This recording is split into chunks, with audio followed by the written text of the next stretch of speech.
बिस्मिल्लाहिर्रहमानिर्रहीम, अस्सलामुअलैकुम। Welcome to my channel food valley. तो व्यूवर्स, आज मैं आपके लिए जो रेसिपी लेके आई हूँ वो है चॉकलेट स्पंज केक की। इसको बनाना बहुत ही आसान है और इसे हम ओवन के बगैर बनाएंगे और आप देखिएगा माशाल्लाह कितना अच्छा केक बनेगा। तो ये मैंने 4 अंडे लिए हैं, इनको हम अब बीट करेंगे। अगर आपके पास इलेक्ट्रिक बीटर अवेलेबल नहीं है तो आप सिंपल हैंड विस्क के साथ भी इसको बीट कर सकते हैं, उसके साथ भी बहुत अच्छा बीट हो जाता है। लेकिन उसमें थोड़ी मेहनत करनी पड़ती है, ज़्यादा टाइम लगता है उसको बीट करने में, तो इसलिए हम फिर इलेक्ट्रिक बीटर का यूज़ कर रहे हैं। तो ये देखें, अंडों को अच्छे से मिक्स करेंगे और ये 1 कप चीनी ली है मैंने पिसी हुई, इसको मैंने ग्राइंड कर लिया हुआ है। दानेदार चीनी यूज़ नहीं करते क्योंकि वो जल्दी मिक्स नहीं होती।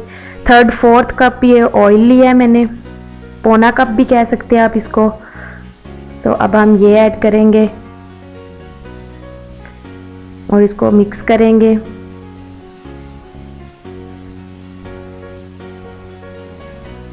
हाफ कप दूध लिया है मैंने, ये मिक्स करेंगे।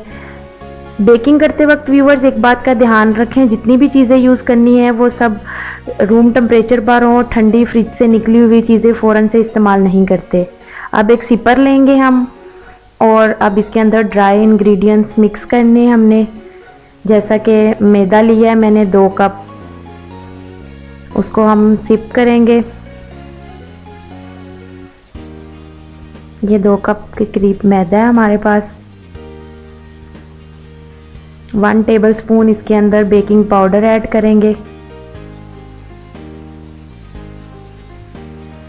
1/4 टीस्पून बेकिंग सोडा डालेंगे और ½ टीस्पून सॉल्ट ऐड किया मैंने और 1/3 कप कोको पाउडर लिया है, 1/3 कप के करीब। व्यूअर्स, ये जो मैं आपको मेजरमेंट बताती हूँ ये सब चीज़ें अवेलेबल होती हैं स्टोर्स पर, कहीं से भी आप ले सकते हैं। मेजरिंग कप्स और टेबलस्पून, टीस्पून ये आसानी से मिल जाते हैं। ये 1 टेबलस्पून हमने विनीगर ऐड किया और अब इसके अंदर मिक्स करेंगे। तो मैं आपको चीज़ों के बारे में बता रही थी, मेजरिंग्स की जो होती हैं इनके साथ बेकिंग बहुत अच्छी होती है। क्योंकि अब भी मैंने अपना पतीला प्री हीट होने के लिए रखा हुआ है और ये हमारा मिक्सचर मोल्ड के अंदर आ गया है सारा। अब इसको एक बार मिक्स करेंगे।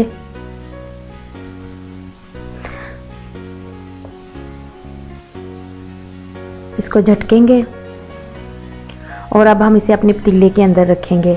तो मेजरिंग के साथ आप चीज़ बनाएंगे तो बहुत अच्छी बनेगी। तो ये 200-300 में ये सारे मेजरिंग स्पून और कप्स मिल सकते हैं, आप इनको बाय करें और फिर अपनी बेकिंग करें। तो ये देखिए 45 मिनट के लिए हमने इसको बेक करने के लिए रखा था, 45 मिनट हो चुके हैं। तो माशाल्लाह ये देखें, एक स्टिक लेंगे, इसको अंदर डालेंगे। अगर ये बिल्कुल ड्राई आएगी तो इसका मतलब है हमारा केक बहुत अच्छे से बेक हो चुका है। तो ये देखिए माशाल्लाह कितना अच्छा केक राइज हुआ है। ये देखें, अभी मैं नीचे से आपको चेक करवाऊंगी।